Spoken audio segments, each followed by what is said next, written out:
All right, all right, all right. Hello, everybody. Today is going to be a gong show. While they're starting up, the House is going to do its national anthem for the first, 5 minutes and stuff, and they're going to get stuff sorted. So while they're doing that, I just want to show you guys this clip. This is a Liberal MP from New Brunswick, or Newfoundland, sorry, not New Brunswick, Newfoundland. And he's been saying on camera today that he wants Trudeau to step down. Well, I'll wait to see what he decides to do first But what before are I the decide. options if he does dig in? Well, that's up to him. That's up to him. I'll deal with that when it comes. Where does that leave you dissenters? Well, it still leaves us as MPs if we want to stay. Yeah, but unhappy MPs, then what do you do?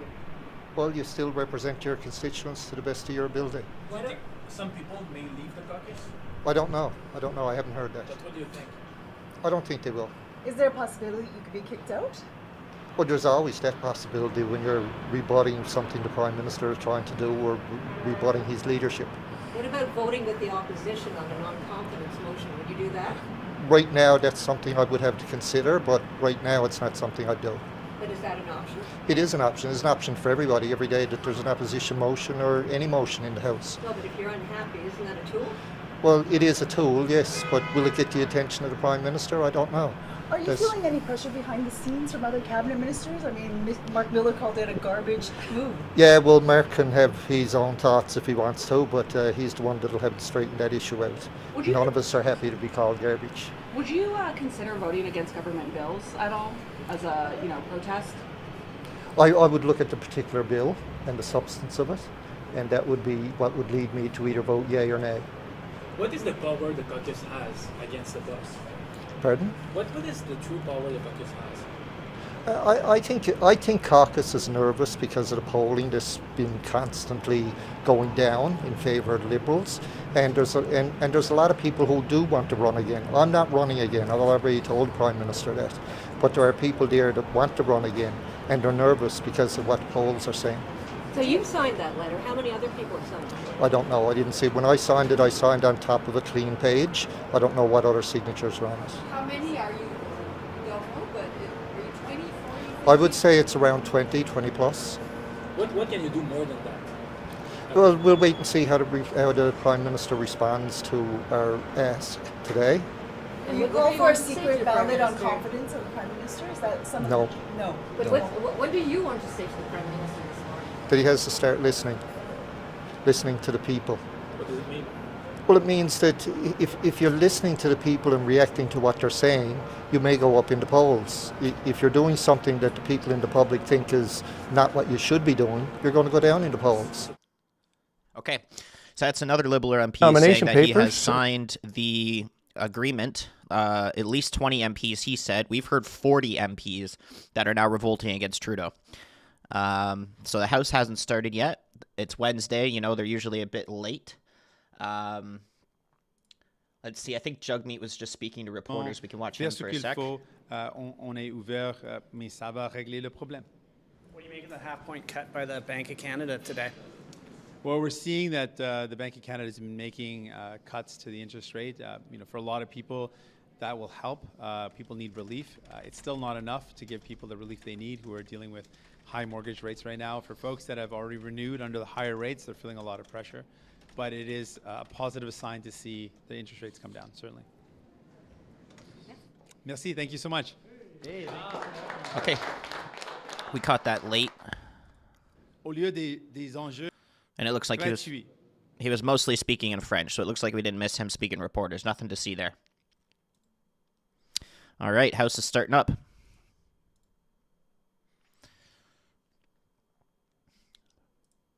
I will save you the audio because they cannot sing. This is a concert you would not want to buy tickets to. Charlie Angus is not a good singer. So we'll listen in right after they finish singing.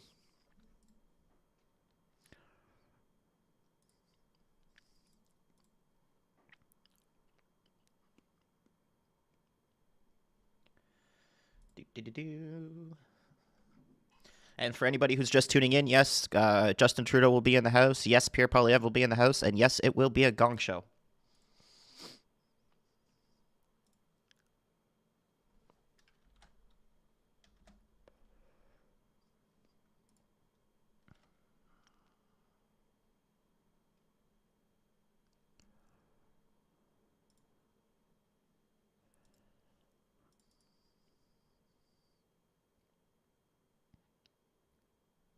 All right. Let the doors be open, que l'on ouvre les portes. Merci beaucoup, Elisabeth. C'est bien gentil. Merci, Hey, everybody in the chat. Nice to see everybody tuning in. We got statements, as you guys know, Statements for by 20 members. minutes. Déclaration de député, the honourable member from Kitchener Centre. Mr. Speaker, while Indigenous people account for just 5% of the population, around half of those incarcerated in federal women's prisons are Indigenous, and my community is no exception. At Grand Valley Institution, the percentage of Indigenous incarcerated folks has even increased by 10% since 2020. It's what makes the work of incredible organizations centering reconciliation in their justice system all the more vital, including the healing of the 7 generations, whose bail, release, and supervision program helps folks break generational trauma and prevent recidivism, as well as community justice initiatives, whose STRIDE program helps incarcerated folks heal and build the community connections that help them be successful after release. My deep thanks to Donna, Kate, and their entire teams for the impact they're having. The honourable member from Nepean. Mr. Speaker, 2 weeks back, I could safely participate in a Hindu event in Edmonton only with the protection of RCMP officers, as a group of Khalistani protesters staged a disruptive demonstration against me. In Canada, we have long recognized and experienced the serious problem of Khalistani extremism. Let me be clear, the sanctity of Canadian sovereignty is sacrosanct, and any interference by foreign state actors within Canada in any form is unacceptable. Khalistani violent extremism is a Canadian problem, and RCMP has said the National Task Force is focused on investigating it. We know that extremism and terrorism don't recognize and are not limited to national borders. I call on our law enforcement agencies to take this issue with all the seriousness it demands. Thank you, Mr. Speaker. L'honorable député de Montmagny, Lillet, Kamouraska, Rivière-du-Loup. Mr. Speaker, this week is Small and Medium Business Week in Canada. I'm an entrepreneur and very proud of the fact. Proud because I dedicated my life to doing what I like doing the most, which is paying it forward. Entrepreneurs volunteer their time and energies to help one another. One of our entrepreneurs is a person that helped create wealth, jobs, and community infrastructure by paying it forward and creating a better community around them. I salute the hard work of all these small business people who day after day work hard in a constantly changing world with in businesses with fewer than 50 workers like mine. These businesses contribute to innovation and to all small businesses. Happy Small Business Week. Mississauga, East Cooksville. Mr. Speaker, I was heartbroken to hear that a dear friend and community member, Mario Nunes, passed away. For over 20 years, Mario was not just a friend, but a radiant example of joy, hard work, steadfast dedication to his family, friends, and our community. Mario was a devoted husband to Lisa, a loving father to Melissa, and a cherished grandfather to Daniel. Mario left behind a remarkable legacy in the masonry industry. When it came to getting a job done right, everyone turned to Mario for his unmatched professionalism. Mario's passion and commitment were a source of inspiration to all of us. He was always ready to lend a hand, share a kind word, whether it was capturing moments at Luso charity events, discussing ways to improve the lives of people with disabilities. Mario's spirit will forever remain in the hearts that he touched, and he will profoundly be missed. Rest in peace, my dear friend. Thank you.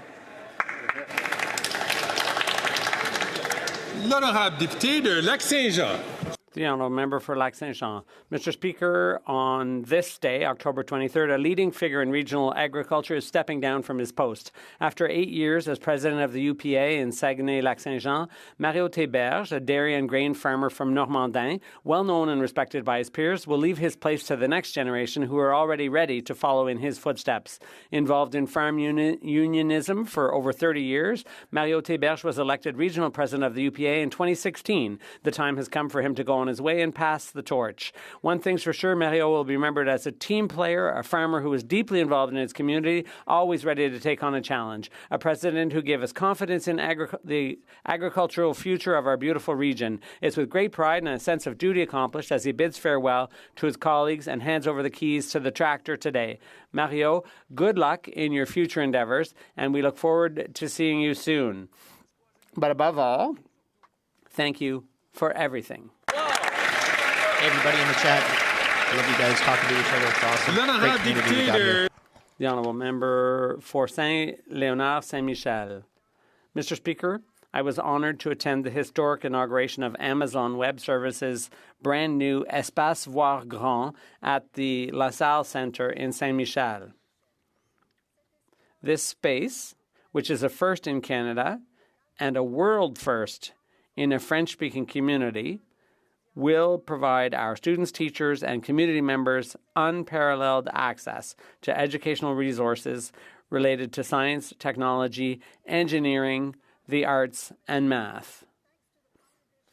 Amazon Web Services and Le Centre La Salien, new opportunities through this space will act as an incubator of innovation and will help create researchers and inventors of tomorrow. I'm extremely proud that Canada's very first Espace Voir Grand is opening its doors in my riding of Saint-Léonard Saint-Michel, and I can't wait to see all that will be accomplished there. The Honourable Member from Renfrew, Nipissing, Pembroke. Mr. Speaker, I rise today to recognize the extraordinary achievement of Canadian Para-Olympian Jolanne Wong, who proudly brought home a bronze medal from the 2024 Paris Paralympics. As a dedicated and resilient athlete, Jolanne has become a symbol of strength and perseverance, both on and off the court. Jolanne has inspired countless Canadians with her determination and dedication to sitting volleyball. Last Sunday, she was awarded the key to the city of Pembroke. Her remarkable achievement is not just a testament to her personal drive, but also a shining example of the power of sportsmanship. Jolanne's victory in Paris is a victory for all Canadians who believe in pushing boundaries and celebrating excellence. We congratulate her for representing our country with such distinction and thank her for inspiring a new generation of athletes. Please join me in celebrating Jolanne Wong and her teammates' accomplishments. Thank you. Jolanne. The Honourable Member for Ottawa-Vanier. Thank you, Mr. Speaker. It's with deep sadness that I rise today to pay tribute to Ethel Cote, who passed away on October 16th after a battle with cancer. Her family paid tribute to her, saying that her unwavering commitment to training, listening, supporting, and above all, inspiring everyone she met left an indelible mark on the lives she touched. A pioneer of the social economy and innovation, she founded many organizations, including Mécènes, and contributed to the training and development of nearly 1,000 community organizations. Founding CEO of La Nouvelle Scène and associate professor at the University of French Ontario, she was recognized for her cooperative and innovative approach and her commitment to a more just and caring society. Designated a UN champion of women's economic empowerment in 2015, she was also awarded the Order of Canada, the Order of Ontario, and the Order of the Pléiade and a Sapphire Award in 2015.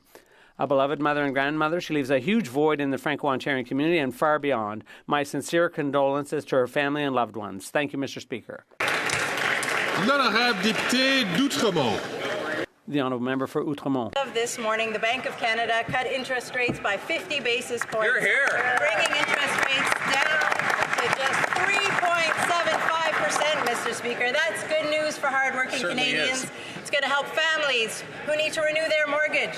It's going going to help young people wanting to go out and buy their first home. It's going to give some breathing room to folks who have debts and loans to repay, making things just a bit easier for them.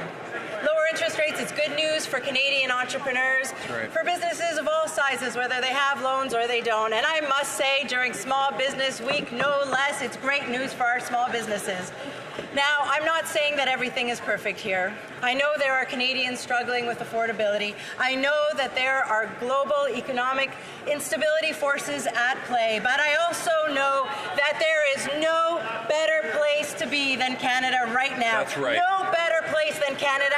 And today, things are made just a little bit easier and a little bit better for the good folks living here. Hear, hear.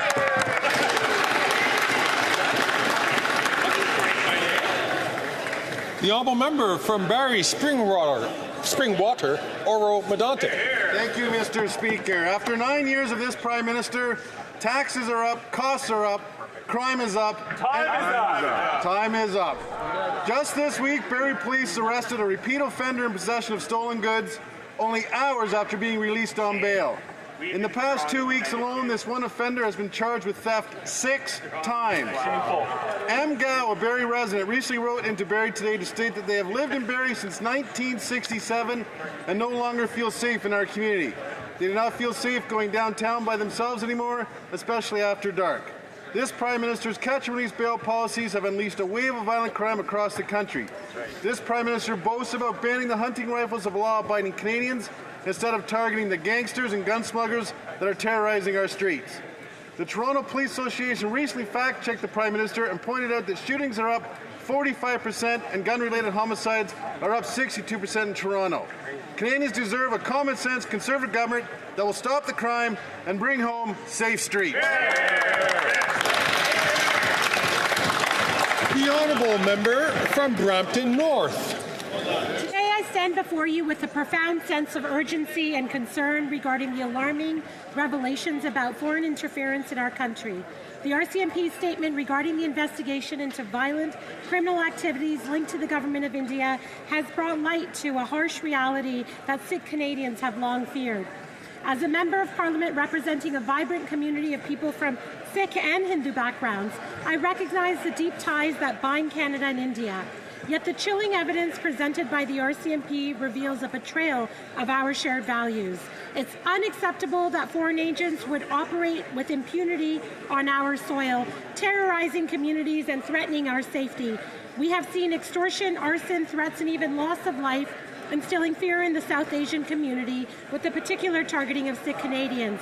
This is unacceptable.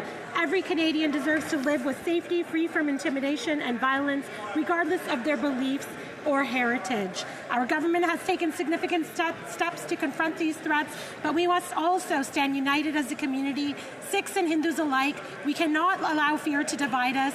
We must support one another and advocate for justice, accountability, and the protection of our rights. The honourable member from Niagara Falls. Speaker, after 9 years of this NDP Liberal coalition, taxes are up, costs are up, crime is up, and time is up. Speaker, you have ruled this government has violated a House order to turn over evidence to the RCMP into their latest $400 million green slush fund scandal. The NDP Liberal government's refusal to respect your ruling has paralyzed Parliament, pushing aside all other work to address the doubling of housing costs, food inflation, and the crime and chaos that we see in our streets due to their policies. While Liberal appointees at the SDTC were enriching themselves and their companies with nearly $400 million of Canadians' hard-earned tax dollars, 1 in 7 people in my community of Niagara Falls were visiting our food bank, Project Share, simply to get by. Will the NDP Liberals end their cover-up and provide the order documents to the police so Canadians can have the accountability they so rightly deserve? Did you guys see that food drive? The honourable member ugly from potato Kenora. food drive? Taxes are up, costs are up, crime is up, and time is up after 9 years of this NDP Liberal government. Carbon taxes are driving up the cost of all essentials, including gas, groceries, and home heating. Now, according to an article from the Salvation Army, the food bank in Kenora is challenged just to keep stock on their shelves with rising demand, plus food costs that are making it difficult for people to be able to afford to make donations, Mr. Speaker. In fact, the food bank has been forced to reduce the number of visits per month for each guest. And this will only get worse if this costly coalition quadruples the carbon tax, which will cost Ontario families $1,400 per year in carbon tax alone. Plus, the Parliamentary Budget Officer has once again confirmed that Canadians pay more in the tax than they are getting back in rebates. Mr. Speaker, we know that this government and this carbon tax is not worth the cost, and Canadians want to know when they will have a chance for a carbon tax election so they can vote to axe the tax and bring home lower prices. Yeah. The honourable member from Coquitlam, Port Coquitlam. Mr. Speaker, the recent announcement by the RCMP that agents of the Indian government are involved in serious criminal activity in Canada is deeply troubling. Such actions represent a clear violation of Canada's sovereignty and an attack on the safety of all Canadians, particularly those in the Sikh and South Asian community. We must stand united in condemning these actions in the strongest possible terms. Canada's sovereignty is non-negotiable, and we will not tolerate foreign interference or intimidation. I would like to thank the RCMP and all law enforcement agencies for their tireless efforts in uncovering these serious threats and taking decisive action to protect our communities. The safety of all Canadians, regardless of their heritage or political beliefs, must always be protected. Thank you, Mr. Speaker. The honourable member from Nanaimo, Ladysmith. Mr. Speaker, unhoused women, girls, and gender-diverse people who are unhoused are invisible in our country. Being without a home or being precariously housed can look different for women. Many find temporary shelter in their cars or on a friend's couch. To make matters worse, as the cost of living increases, more people are left out in the cold. To help, we need vital, person-centered wraparound services and housing. In Nanaimo Ladysmith, Island Crisis Care Society provides these vital supports. I'm so grateful for the incredible work they do, but they cannot do it alone. Life-saving supports are needed. Instead, we've seen federal cuts. The Reaching Home program was slashed a devastating 60% in Nanaimo this year. Many in our communities are doing all they can, but they need support. It is time to see the necessary federal investment and leadership now. Thank you, Mr. Hear, hear. Speaker. Hear, hear. The honourable member for Drummond. Mr. Speaker, I'd like to offer the Bloc Québécois full solidarity to Marwa Rizki, member of the National Assembly for Saint Laurent. Ms. Rizki has had to seek police protection for her family. She's been the target of threats since she brought to light the Islamic excesses at Bedford School and the mistreatment of children.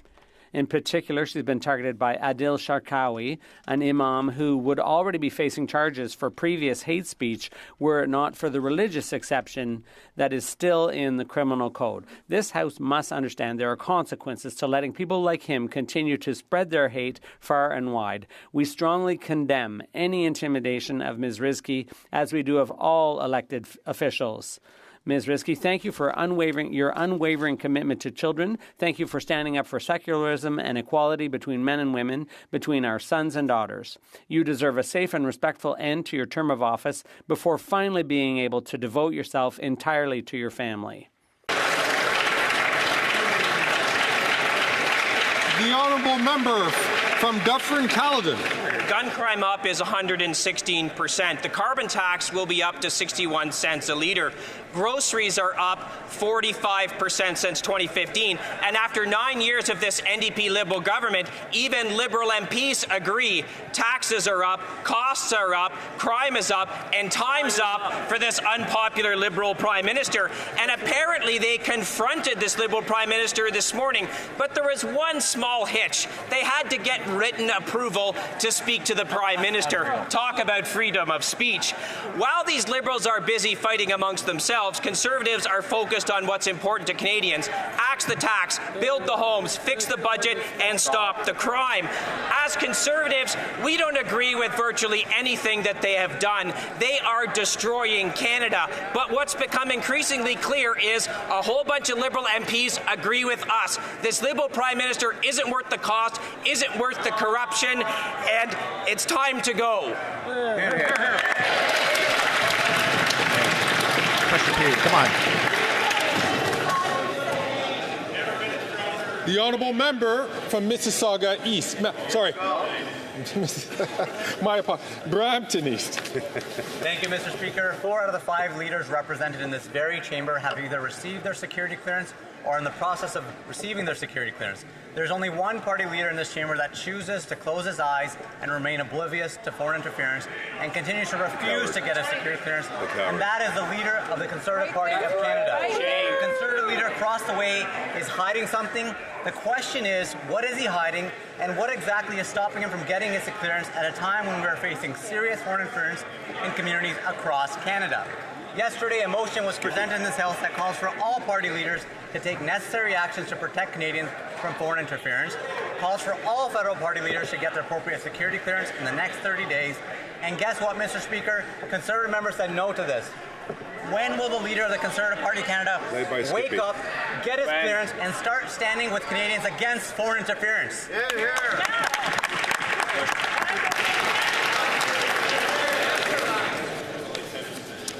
Questions orales, oral questions. The Honourable Leader of the Opposition.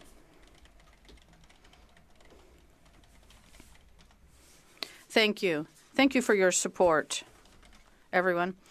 Mr. Speaker, after 9 years of this Prime Minister, more costs, crime, corruption, and now more chaos, with 24 Liberal members of Parliament who want the Prime Minister to step down, even when the Bloc wants to keep this PM in power.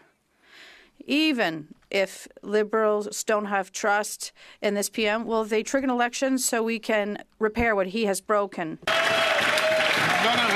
The Right Honourable Prime Minister. The non-honourable. Oh, why is people clapping for him? Don't clap for this gong show. This just fuels his ego. I like how they had to mute the mic while... Mr. Speaker, the Liberal team, just like the Liberal government... He's already got to sit down.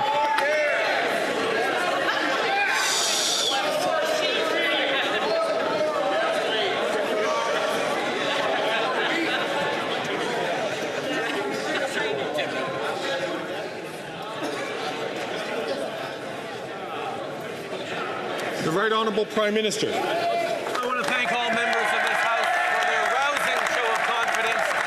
I have to say, the Liberal Party, as is the Liberal government, totally united on holding the Conservative Party to account for the fact that they want to cut programs, cut services, cut initiatives that will help Canadians grow the economy, keep inflation down, and make sure there's a strong, prosperous future for all Canadians. That's what we're focused on. While Conservatives focus on petty politics, we'll stay focused on delivering for Canadians. No, that was a horrible response there, but he's going to blow a gasket today. The Honourable Leader of the Opposition. That was a question in French, by the way, Mr. Speaker. 24 Liberal members recognize that this Prime Minister is not worth the cost, the crime, the corruption, and now the chaos. Finally, today, they needed to muzzle half of these members at the caucus, forcing some of them to go to the bathroom to send text messages to the journalists telling them what's going on at the caucus. The Liberal members know what Canadians have already knew, that the Prime Minister is not worth the cost, the crime, and the corruption. When will the elections be? The The Right Honourable Prime Minister. Mr. Speaker, while the Conservatives are concerned with division and personal attacks, we're focused on the fact that we have to deliver for Canadians, deliver dental care for seniors, deliver more daycare spots, deliver investments in a greener economy and creating jobs for the future. The Conservatives are offering austerity and cuts. That's not what Canadians need. We need a government to be here to invest in their future, and that's exactly what we're doing, because confident governments invest in their citizens, and that's exactly why our economy is improving so much. The Honourable Leader of the Opposition. Mr. Speaker, after 9 years of this Prime Minister, costs are high. Housing costs have doubled. The national debt has doubled. Housing costs are out of control, and the Parliament is paralyzed with corruption that the Prime Minister is trying to hide from Canadians. And now there are at least 24 Liberal members of Parliament who are saying that the Prime Minister needs to resign. In addition, immigration is out of control. He cannot fix what he's broken while he's facing a rebellion. Can he trigger an election right now? The Right Honourable Prime Minister. Mr. Speaker, all Canadians clearly see that the Conservative leader is only offering cuts and austerity and empty slogans. They need solutions, and that's why we're putting forth solutions for dental care, investments in a green economy, investments to attract worldwide companies in fintech through electric vehicles, AI, and quantitative technology. We're going to be here to invest in the future of this company and focused on the future, while the Conservatives just want to bring us back to the Stone Age. The Honourable Leader of the Opposition. After 9 years of this NDP Liberal Prime Minister, costs up, taxes up, crimes up, and according to 24 Liberal MPs, time is up. This Prime Minister has doubled housing costs, doubled the national debt, given us the worst economy in the G7. He's paralyzed Parliament with a cover-up of corruption, and 2 million people are lined up at food banks, but he cannot fix what he broke because his caucus is revolting. Will he call a carbon tax election today? The Right Honourable Prime Minister. He's too narcissistic. Speaker, while the Leader of the Opposition is focused on politics, we're focused on delivering for Canadians the things that matter most, whether it's more money in their pockets with the Canada Carbon Rebate, more places at $10 a day childcare right across the country, dental care for seniors and more Canadians of all ages as we move forward to deliver things that are easing pressures on the pocketbooks and building a strong economy for everyone. This is the work that we're doing, that we will continue to do. While the Leader of the Opposition tosses around empty slogans and plays politics, we'll stay focused on the things that matter to Canadians. That's right. The Honourable Leader of the Opposition. 24 Liberal MPs went to his caucus today to tell him that he's not worth the crime, cost, or corruption. They wanted to tell him that he's doubled housing costs, doubled the national debt, sent 2 million people to the food banks, but he wouldn't let them. He silenced half of the dissidents. In fact, some were intimidated so much so that even Rosemary Barton, the Prime Minister's favorite journalist, said people don't have phones in the room and some people are going to the bathroom texting us. Mr. Speaker, will the Prime Minister text those dissident Liberal MPs, tell them to come out of the bathroom and tell the whole world that he's not worth the cost? The Right Honourable Prime Minister. Mr. Speaker, in our caucus, people have always been free to speak their mind and have different perspectives. What is interesting, Mr. Speaker, is nobody in the Conservative caucus seems to have spoken out when one of their members got an all-expenses-paid trip to an extreme anti-abortion church in Florida. Nobody spoke out. Well, one of the members on their front bench went and dined with white nationalists, far-right German nationalists, and nobody spoke up and is continuing to speak up when their leader refuses to get a security clearance so he can deal with foreign interference. It's Wednesday, guys. How long before Trudeau starts screaming?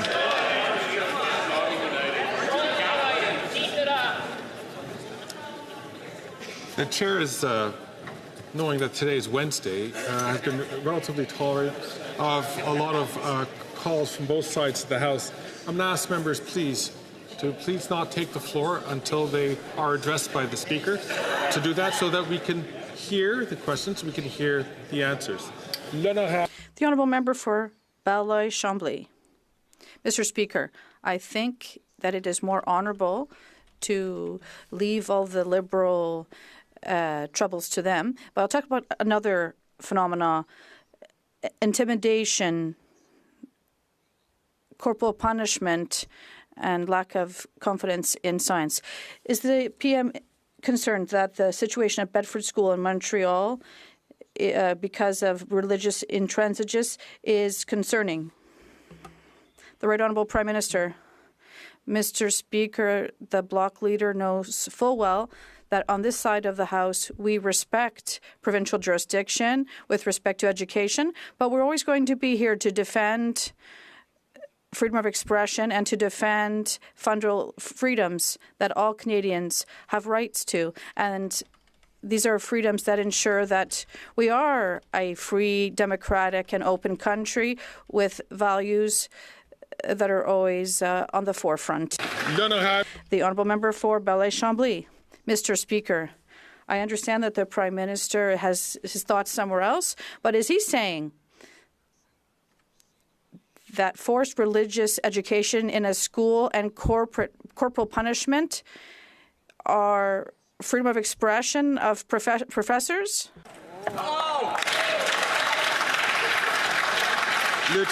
The Right Honourable Prime Minister.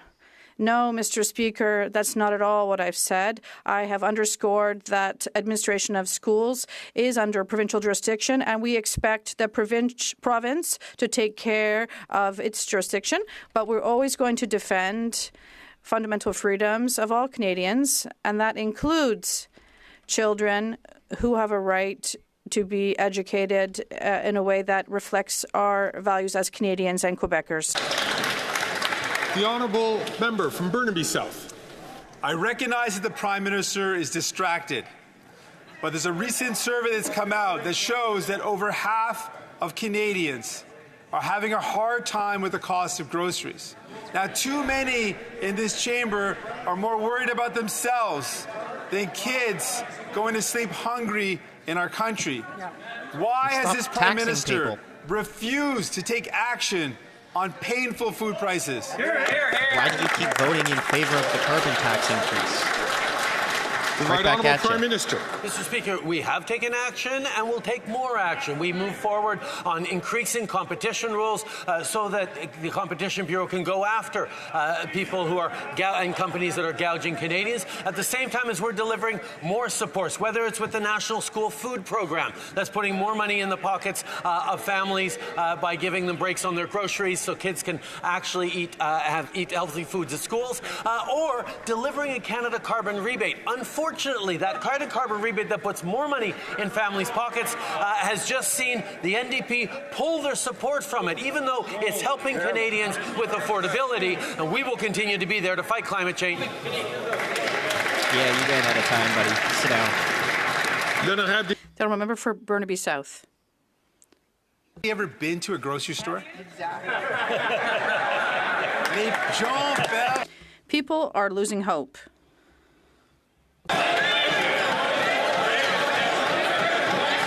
No, he hasn't been to a grocery store in a long time because the last photo op he did was 2 years ago in a grocery store. And otherwise, his groceries get delivered to you. They cost us like $15,000 a month.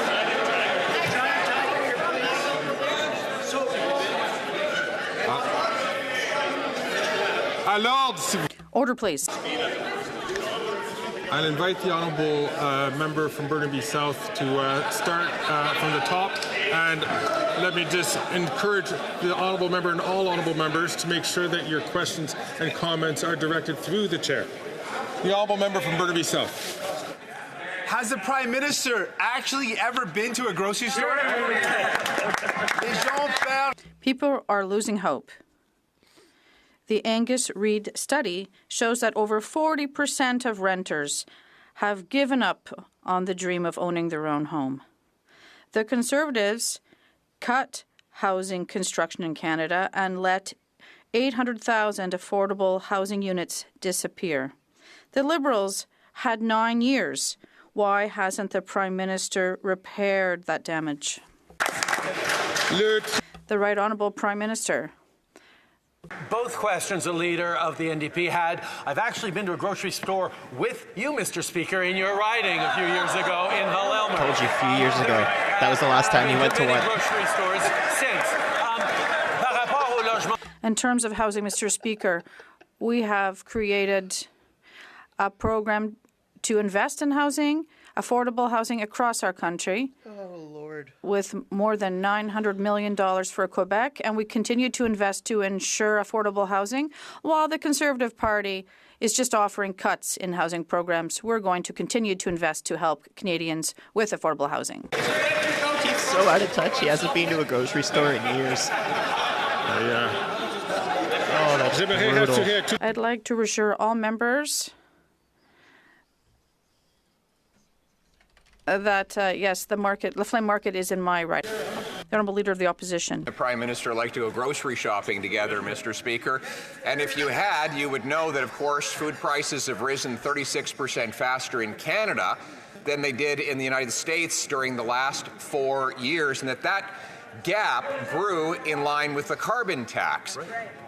The leader of the NDP apparently likes to shop at Metro, for which his brother's company is the chief lobbyist. So maybe the leader of the NDP can tell us, 24 Liberal MPs have lost confidence in the Prime Minister. Will the leader of the NDP finally vote for a carbon tax election? The Right Honourable Prime Minister.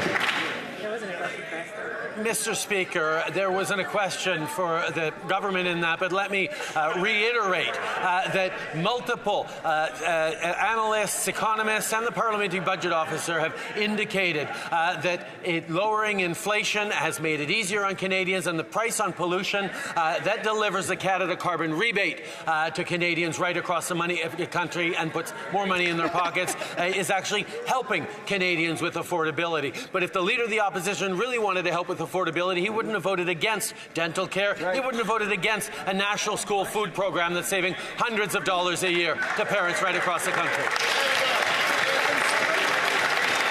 The Honourable Leader of the Opposition. Mr. Speaker, even Liberal MPs know now, because their constituents keep telling them, that the carbon tax is driving up the cost of food. They wanted to go to caucus today and tell the Prime Minister that Canadians are literally starving, some eating out of dumpsters because of the carbon tax. But he sent out his immigration minister to attack them, saying that they are, quote, garbage. What's garbage is the Prime Minister's record doubling housing costs, driving up food prices, and forcing people to eat out of dumpsters. Will he stop treating his own MPs and Canadians like garbage? Sure.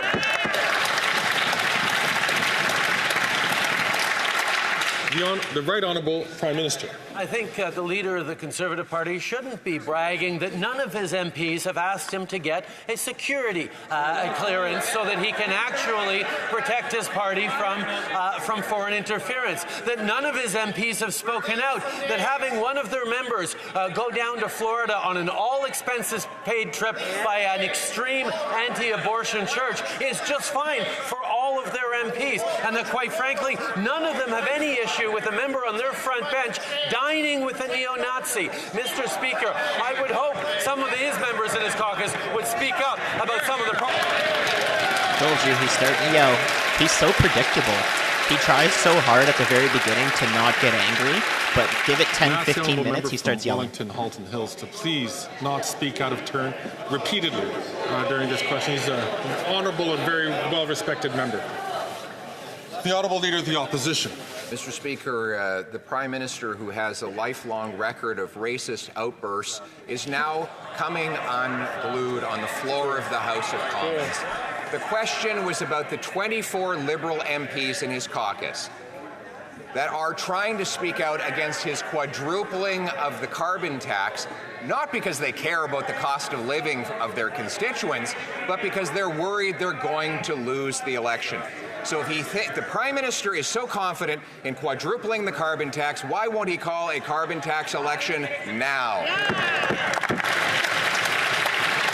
The Right Honourable Prime Minister. Mr. Speaker, our price on pollution not only decreases emissions and helps fight climate change, but it grows the economy and investments, and it puts more money in the pockets of middle-class Canadians from coast to coast to coast. Indeed, Mr. Speaker, what we've seen from the Parliamentary Budget Officer is that Canada Carbon Rebate puts more money back in the pockets of Canadian families than it costs them in the federal price on pollution. And that is exactly what the Leader of the Opposition wants to cut. He wants to cut affordability for Canadians. He wants to cut the fight against climate change. That's not how you build a strong future.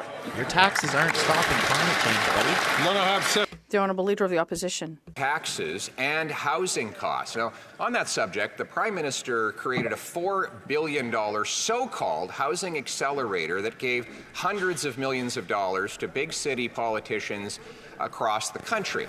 Toronto got the money, and construction went down 20%.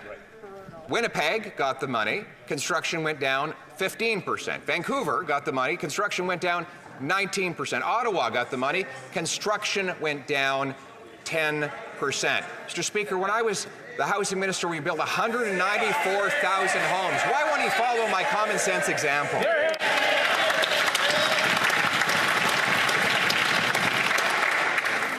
The Right Honourable Prime Minister. The member opposite was Stephen Harper's failed housing minister. He built 6 affordable housing units across the country. So we'll take no lessons from them on housing. Because houses were affordable. Pick fights rather than invest in the kinds of changes that are improving density and zoning, using public lands, accelerating red tape so that people can get more affordable housing built quicker right across the country. It takes actions and investments to build up this country. That's exactly what we're doing in responsible ways. All he's offering is fights with the provinces and municipalities and cuts to services Canadians rely on. He just said he's accelerating red tape, so he's making it worse. The Honourable Leader of the Opposition. Mr. Speaker, he just accidentally told the truth. He said he's accelerating red tape. Well, he sure is doing that, but he's not accelerating his math lessons. He's always admitted that he's been bad with numbers. I have the documents from Stats Canada's website. That's part of his government that shows that in 2015, there were 461,000 housing completions, and the average rent was only $973 for a one-bedroom, half of what it is today. Given that I delivered so many affordable homes, why won't the Prime Minister follow my common sense plan to build the homes, not the bureaucracy? The Right Honourable Prime Minister. Mr. Speaker, it says something about the level of confidence the previous Prime Minister had in that member when Stephen Harper used to say the federal government has no responsibility around housing and then asks him to be their housing minister. That's perhaps why he delivered only 6 affordable homes over the course of their years in government.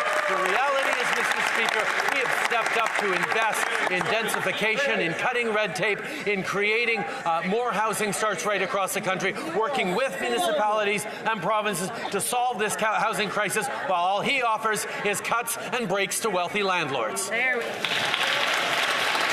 The Honourable Leader of the Opposition. Mr. Speaker, it is this Liberal Prime Minister that said a year ago that the federal government has no responsibility for housing. Right. Of course, he said that after he had completed the doubling of housing costs. And then, speaking of housing ministers, he went on to point the guy who had lost track of 1 million people coming into the country, who had allowed a 300% increase in population growth against the warnings about housing from his own department. Tomorrow, the Prime Minister plans to reverse and swallow himself whole on immigration.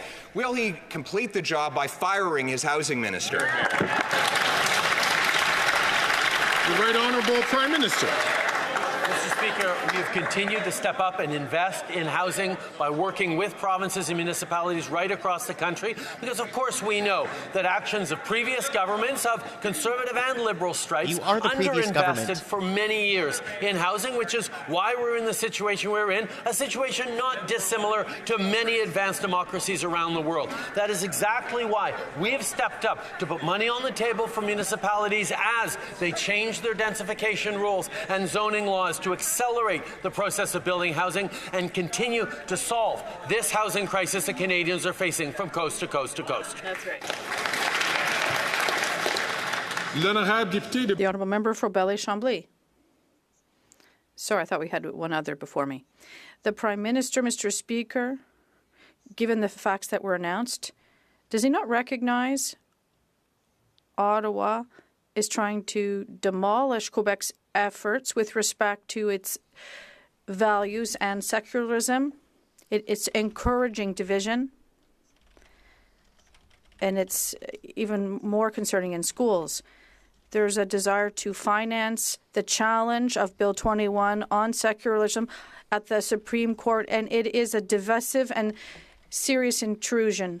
The Right Honourable Prime Minister, Mr. Speaker, we are a government that will always defends the fundamental rights of Canadians, and it's a principle that guides us as a party and also as a country. Yes, we are very concerned by the issue of children who are experiencing suffering that is unacceptable in schools, and that is why we expect the Quebec government to look at this. At the same time, we are always going to defend fundamental freedoms of all Canadians.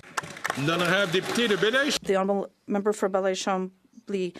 This ambiguity is very concerning, Mr. Speaker. The Prime Minister should clearly confirm that regardless of the causes that seem to be justifying this violent and oppressive behavior, an indoctrination of children at schools, it should be condemned. And the attitude of this government, his multiculturalist obsession and a desire to challenge our secularism laws and other institutions that encourage this is an important danger. The Right Honourable Prime Minister, Mr. Speaker, I'll even be clearer. In terms of these children at this school, this is absolutely unacceptable. But using exceptional cases like this to attack Quebec's diversity and attack the various cultures that unite our country is also unacceptable, Mr. Speaker. We're always going to defend cultural diversity. We'll always defend well-being at home while we defend the rights and liberties of children every time. The Honourable Leader of the Opposition. The Prime Minister is admitting that his immigration policies have been totally incompetent. In fact, the ratio of new people to new homes reached its highest level in recorded history last year after his then immigration minister, now housing minister, ignored the warnings of his own department. According to a new Concordia University report, the rent is expected to rise to $7,500 in Vancouver and $5,500 in Toronto if the trajectory continues. Will he reverse course now? The Right Honourable Prime Minister. Mr. Speaker, one of the great advantages of Canada in the world, and of Canadians in the world, is that we continue to be a country that understands that immigration is a source of opportunity and growth and richness for this country. One of the other great advantages we have is we have an immigration system that is able to adjust to different realities. In the years after the pandemic, there was a need for more temporary workers, there was a desire for more international students, and we let more in, working with the provinces and businesses across the country. As we see the situation shift, as the labour market shifts, we're making changes to the immigration system so that we can keep its support.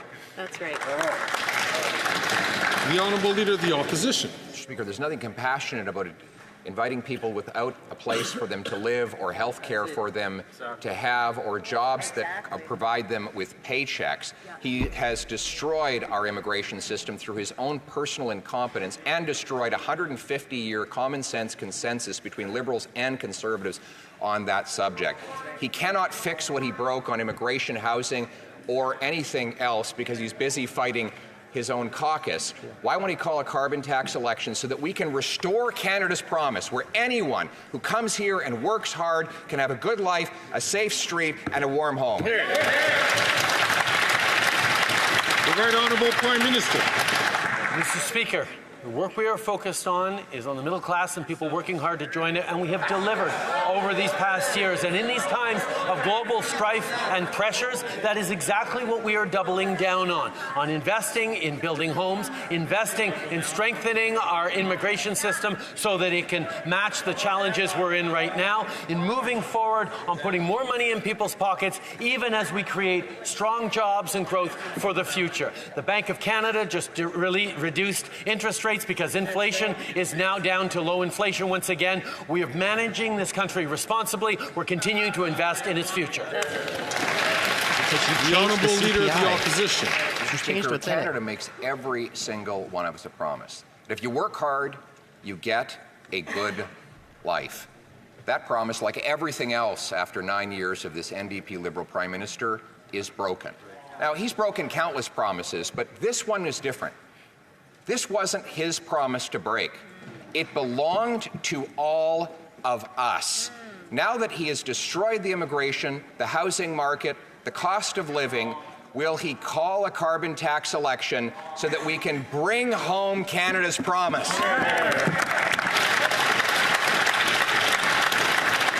The Right Honourable Prime Minister. Once again, Mr. Speaker, we see the Leader of the Opposition pushing a brokenist vision of Canada that is simply not aligned with the reality. Yes, Canadians are struggling like people are all around the world after years of high inflation and disrupted supply chains and global conflicts has weighed heavily on everyone around the world. But Canadians continue to see opportunities. Canadians continue to see investments by a government that believes in them, whether it's investing in green jobs of the future or investing in programs and supports like dental and childcare that make a difference that the Conservatives continue to vote against. That's right. The Honourable Member for Burnaby South. Or do we have? You have any no? Je m'excuse. I apologize to the Honourable Leader of the Opposition. Mr. Speaker, brokenist. It's not even a word. He's even breaking the English language.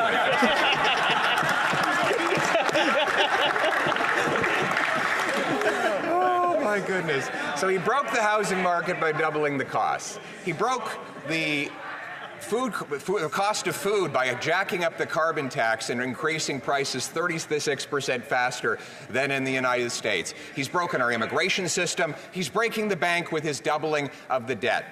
Even his own caucus members think that everything is broken. Why don't we have a carbon tax election to decide? The Right Honourable Prime Minister. While the Leader of the Opposition is focused on exploiting the struggles of Canadians that are very real, he's not offering a single solution to support them. He's offering to take away the Canada carbon rebate that is putting more money in their pockets and fighting climate change successfully while it grows the economy. He's offering to cancel the dental care program that has helped close to 1 million Canadians already access dental care. He's planning on canceling the child care that has brought child care costs down to $10 a day in so many parts of the country and created spaces everywhere. He stands against the programs and supports for Canadians, while at the same time he says Canada's broken. That's right. The Honourable Member from Burnaby South. No, the not global Jug community is shocked. This week, Israeli Minister Ben-Gvir called for Gaza to be emptied of Palestinians. He also called for expanding illegal settlements in Gaza. In fact, his colleague, Minister Smotrich, said that starving civilians is justified. Shameful. Enough is enough. What will it take for the Prime Minister to impose severe sanctions on Netanyahu and his extremist ministers? Hear, hear. The Right Honourable Prime Minister. Mr. Speaker, the violence in the Middle East needs to end. It cannot continue to see civilians killed, innocents wiped out, communities destroyed. We need to make sure there is a ceasefire in Gaza and in Lebanon. We need to see the path once again towards a two-state solution where a peaceful Israel lives alongside a peaceful Palestinian state. That is Canada's position. That continues to be what we fight for every single day, to bring a global consensus together, to protect lives, to get humanitarian aid in, to release hostages, and to end this conflict once and for all. I'm going to ask again all members, including the member from Hamilton Centre, not to speak out when he does not have the floor. The honourable member from Edmonton Strathcona. That was an appalling answer, and the Prime Minister needs to sanction Ben-Gvir and Netanyahu. Hear, hear. Mr. Speaker, 650,000 Albertans don't have a family doctor. In Edmonton, hospital wards are 155% overstocked. Really but instead of addressing there. this crisis, Danielle Smith and the Alberta Conservatives are going to Uberize the problem. So enough is enough. Can you tell us, when will Albertans be able to deserve the health care? When will this government finally stand up for public health care in this country? The Right Honourable Prime Minister. Mr. Speaker, I agree entirely that Conservative governments across this country have weakened our public health care system, and that is why we are continuing to demand investments in public health care, investments that will create more family doctors, that will reduce wait times. We've put money on the table for provinces willing to step up and actually deliver clear data and results to Canadians. We're going to continue to defend Canada's public health care system from those Conservative ideologues and premiers and politicians who want to weaken our health care system and not deliver for Canadians. That's right. L'honorable député de London West. Mr. Speaker, my constituents have been working hard to pay their bills as global inflation has driven up the cost of living. Global inflation. The Conservative Party hates it when Canada is actually succeeding, and they continue to gaslight Canadians into thinking that our country is broken. Even though our government has been providing relief to Canadians through dental care, $10 a day child care, free diabetes medication, and much more. Can the Prime Minister update all Canadians today's good news and set the record straight? The Right Honourable Prime Minister. Mr. Speaker, I thank the member for London West for her question and for her hard work. Today, the Bank of Canada announced a big cut to interest rates by half a point, bringing interest rates down to 3.75%. Canada was the first G7 country to cut rates and is now the first to do so for a fourth time. All the Conservative leader has is his little performances because he knows that our responsible economic plan is working. Right. L'honorable chef de l'opposition. Après 9 ans de ce Premier ministre. After 9 years of this Liberal government, the cost of housing in Quebec has skyrocketed. In the Saguenay-Lac-Saint-Jean region, the cost of a house has gone up by 76%. In Trois-Rivières, the cost has gone up by $190,000. And in Drummondville, the cost has gone up by $204,000. That's an increase of 124%. Meanwhile, what has the Prime Minister done? He has broken our system. He has printed billions and billions of dollars, and he's preventing new constructions. Will he do something about these policies? The Right Honourable Prime Minister. Mr. Speaker, the Conservative leader is using these challenges that are facing Quebecers and all Canadians to feed his own political career, but he's not offering any solution to the problem. That's why we have invested $900 million with the Government of Quebec to speed up housing construction.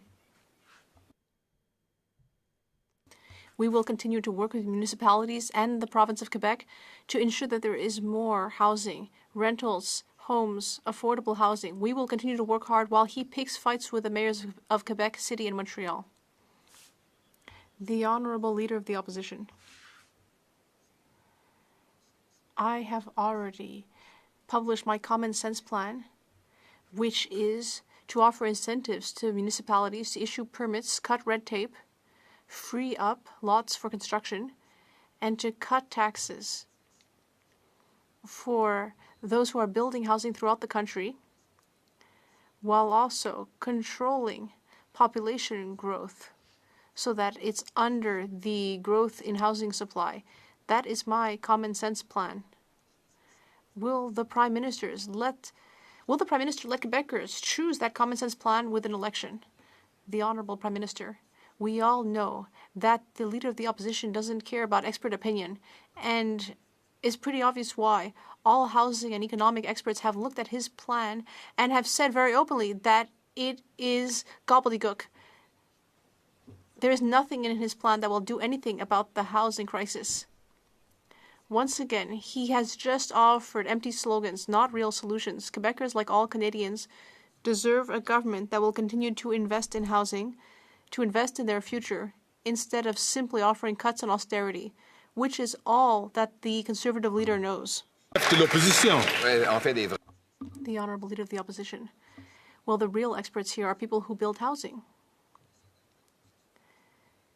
Quebec's Builders Association have stated that my plan is the best to get housing built. It will encourage construction. It will encourage municipalities to cut red tape. And on the other hand, we see the results of 9 years of this Liberal government, where the cost of housing has gone up more sharply than in any other G7 country. And it's the second worst in the 36 OECD countries. Will the Prime Minister finally adopt a common sense plan like ours?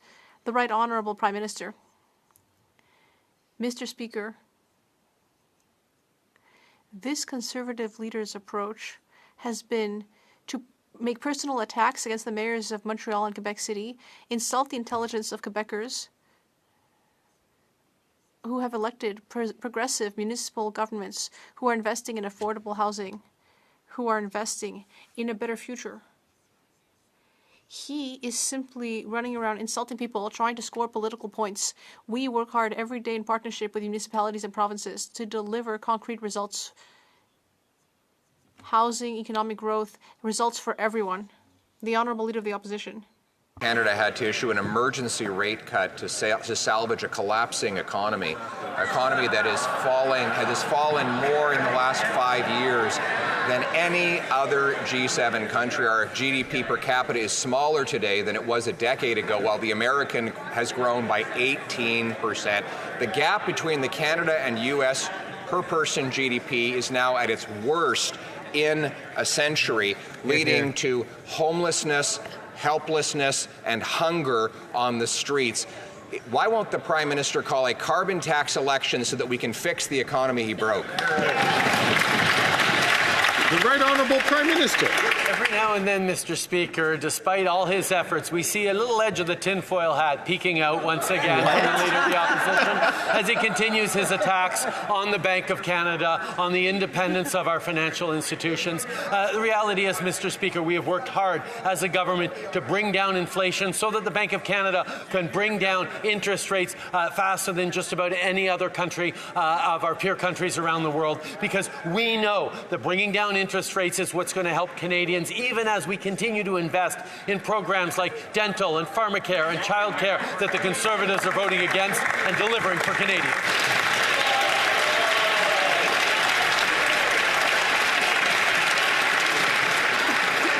L'honorable député de Belleuil-Chambly.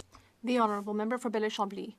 Mr. Speaker, the Prime Minister has said that the Bedford school case is a mere isolated anecdote, but it's been going on for 7 years. It's very well documented that there are cases of harassment, bullying, religious indoctrination. Does the Prime Minister know that 3 other schools may be involved? And does he know that some parents are withdrawing their children from schools because they are worried? They are worried about religious indoctrination and children being discouraged from obeying Quebec law. The Right Honourable Prime Minister. Mr. Speaker, as a former teacher, I can vouch for the fact that it is essential to protect our children, to protect the values that we care about. For example, freedom, I am very concerned about the reports mentioned by the leader of the Bloc Québécois. And we all expect that the competent authorities, in this case the province, will quickly address the issue to protect children under their care. The Honourable Member for Belleuil-Chambly. Mr. Speaker, when Adil Sharkawi gets involved in a situation, we know that someone responsible needs to take over. Even though the Prime Minister is pretending to show respect for provincial jurisdiction, well, much good may it do him. Here we see that there has been federal intervention against our secularism legislation, which involves interfering with Quebec jurisdiction. The Bloc Québécois has stated that it should be impossible to spread hate speech on religious grounds. The Right Honourable Prime Minister. Mr. Speaker,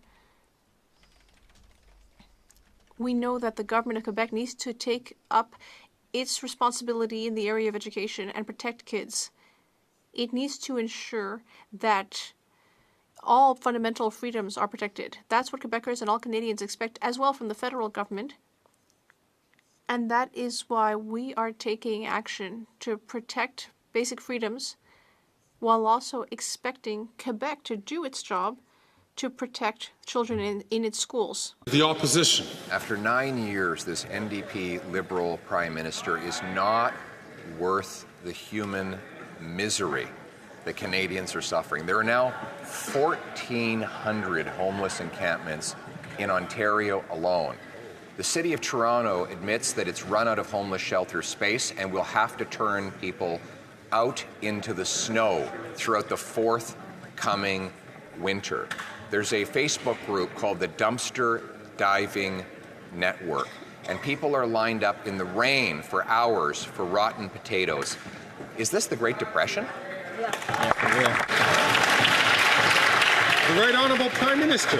Mr. Speaker, we've all seen the cozy relationship that the Leader of the Opposition has with a number of Conservative premiers across the country. I would ask him to use his significant influence over those Conservative premiers to ask them to accept the money that the federal government is putting on the table to help with homeless encampments. A month ago, we asked each province and territory to partner with us to help find shelter for those living in encampments. Alberta, Ontario, and Saskatchewan have not yet formally responded to us to end encampments in their respective jurisdictions. I ask the Leader of the Opposition if he cares about this indeed, to stop playing politics and start up.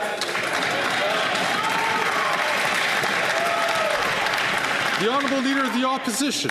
The problem with that blame game is that, in fact, the worst homeless encampments are in NDP-governed British Columbia. In fact, what the Prime Minister has done is take the radical socialist policies that led to those encampments and those massive overdose crises nationwide. Take, for example, the drug dens. The Prime Minister continues to push taxpayer-funded opioids on the population, which has led to 47,000 overdose deaths, more than died in the Second World War as Canadians. Will he reverse these policies? The Right Honourable Prime Minister. I just have to pause for a moment on the incredible irony of watching the Leader of the Opposition in this House accuse anyone of playing the blame game. He has made his entire career as leader and 20 years as a parliamentarian about playing the blame game. It's about time he started taking responsibility for the members of his caucus and take responsibility for putting forward solutions that will actually help Canadians instead of offering cuts and pointing fingers and empty slogans.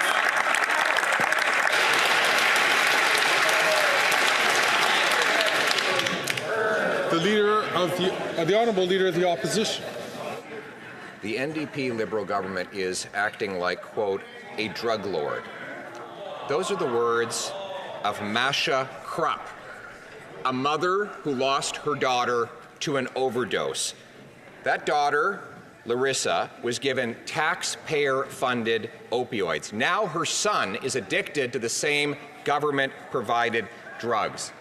This radical policy which this Prime Minister pioneered and expanded with the help of the NDP, has taken thousands of lives. Will he stop acting like, quote, a drug lord and put the money into treatment and recovery? The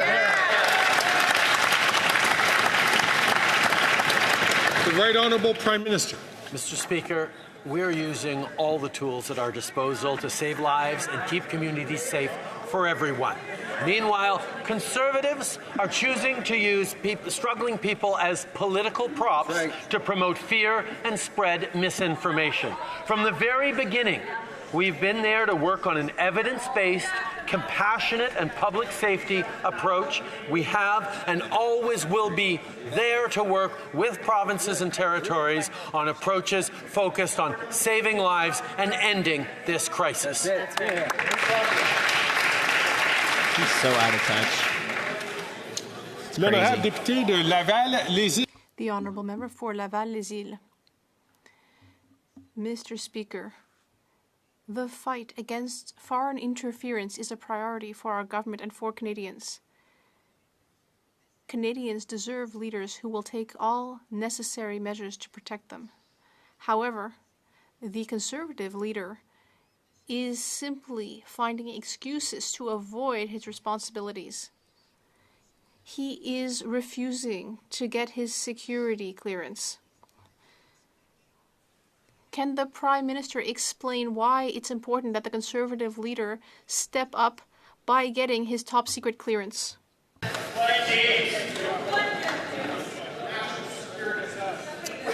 Le très honorable Premier ministre. Je remercie le député de Laval. The Right Honourable Prime Minister, I'd like to thank the member for this important question. It's a question that many Canadians are wondering about, and in fact, many Conservative MPs even are asking themselves this question. The Leader of the Opposition is trying to score points on the matter of foreign interference, and yet he is refusing to get his security clearance at a time when more than ever, all party leaders should take these threats seriously. He is not showing serious leadership. Canadians deserve better. What does the Conservative leader have to hide? Why does he not get his security clearance?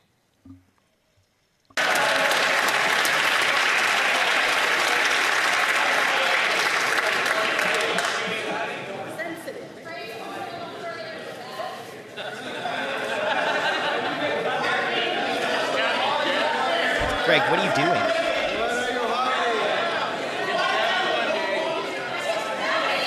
Greg, what are you doing? Control your Liberal Order. bench.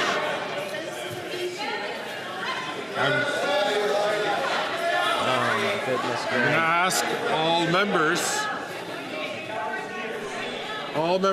not to take the floor unless recognized by the Speaker. I've asked the honourable member from Wellington Halton Hills, who is a very respected member in this House, please not take the floor. Not take the floor unless recognized by the Speaker. What about the Liberals yelling? Wellington Halton Hills is MP Chong, if I remember correctly. He's Conservative. The honourable member, the honourable Leader of the Opposition. For 9 years, this NDP Liberal Prime Minister is not worth the cost, crime, or corruption. We now know that his deficit this year will be $7 billion, or 20% bigger than his finance minister claimed in the budget only 6 months ago. Where's the money going? Well, we know that $400 million was directed by Liberal appointees to their own companies in what involved 186 conflicts of interest. Now the Prime Minister has paralyzed Parliament for 2 weeks to cover it up and deny police the evidence. Will he hand it over to the cops so that we can put the bad guys in jail and get our money back? Before I invite the Right Honourable Prime Minister to respond, I'm going to ask the Honourable Member from Timmins James Bay to please not take the floor unless recognized by the Speaker. The Right Honourable Prime Minister. Mr. Speaker, we just heard very impassioned and understandable outbursts from the member for Wellington Halton Hills, who is concerned about foreign interference and the impact. What is something that worries me is that he can't have confidence that his leader, the leader of the Conservative Party, he has confidence is in his actually leader, going to do the work to take foreign interference seriously and get the security clearance necessary to be able to protect the members of his caucus from foreign interference. Why is the leader of the Conservative Party not getting a security clearance? Objection, hearsay. MP Chong is a great honourable member, and I'm sure he loves Pierre and his leadership. He's only ever said it every single time. To put words in MP Chong's mouth is disgusting. The Honourable Leader of the Opposition. Because this Prime Minister will not gag me the way he's gagging his 24... Perfect response.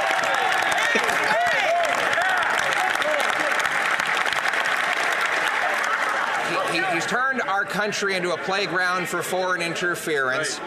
He's unleashed crime, chaos on our streets, and corruption inside our government. My question, which he's erratically trying to avoid, is why does he keep covering up the criminal evidence in a $400 million green slush fund scandal? Why? Here, here. The Right Honourable Prime Minister. Mr. Speaker, the Leader of the Opposition is about to get up one more time in this House to say some words. I recommend that at this point he choose those words to apply to explaining to Canadians why he will not get the necessary security clearance from our national intelligence agencies to be able to protect not just his party and their institutions and their members, but all Canadians. Any leader who wants to take national security seriously should be able to listen to the information that CSIS wants to share them instead of covering his ears and going la la la la la like.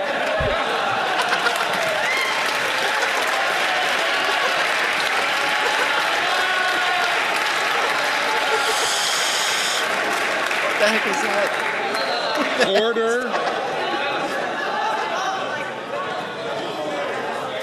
Order. The Honourable Member from Wellington Halton Hills. Mr. Speaker, I'll tell you the briefing the Leader of the Opposition will take.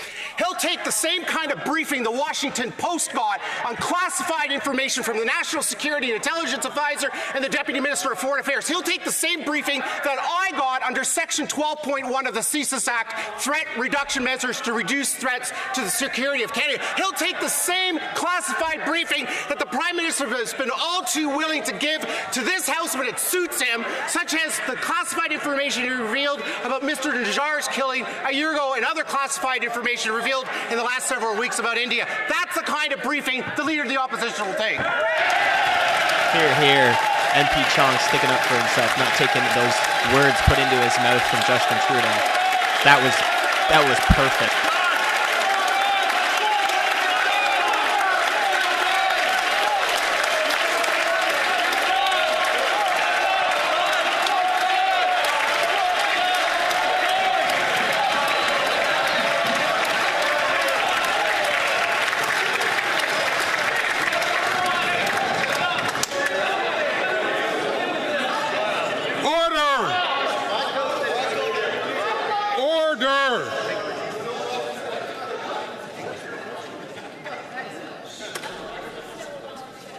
The Right Honourable Prime Minister.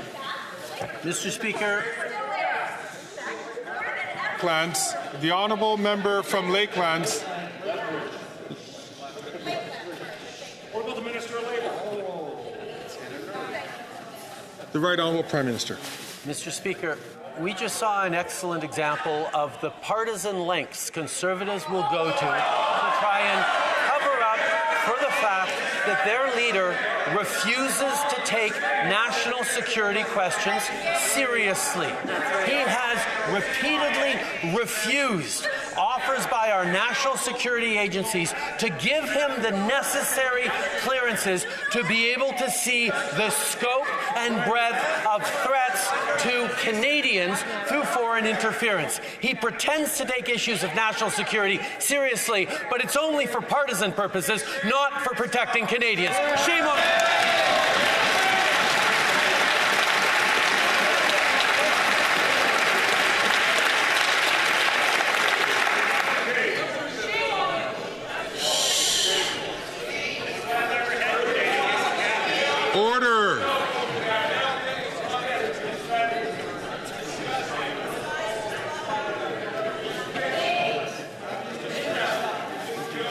Appreciate you, Donnie.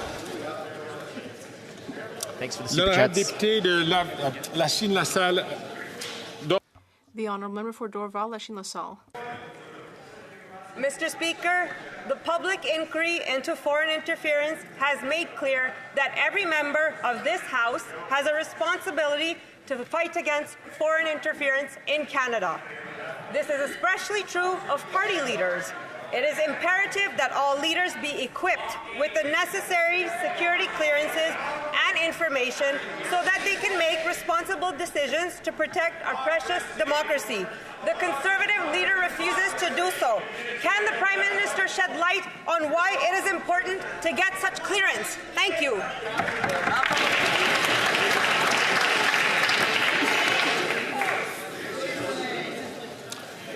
The Right Honourable Prime Minister. Speaker, I thank the member for Dorval, Lachine, LaSalle. Canadians should be alarmed by the Conservative leader choosing to ignore risks to his own party and to our country. And his excuses have all been dismissed by nonpartisan national security experts. So if he has nothing to hide, what is he afraid of? Why won't he get his security clearances? Let me put these in terms that I think the Leader of the Opposition might actually understand. He needs to get the clearance, take the briefing, and protect the country. You're the one that has the highest level of authority. You want the Leader of the Opposition to do your job for you. That makes no sense. That makes no sense, man. You've done an outstanding job. Order. Order.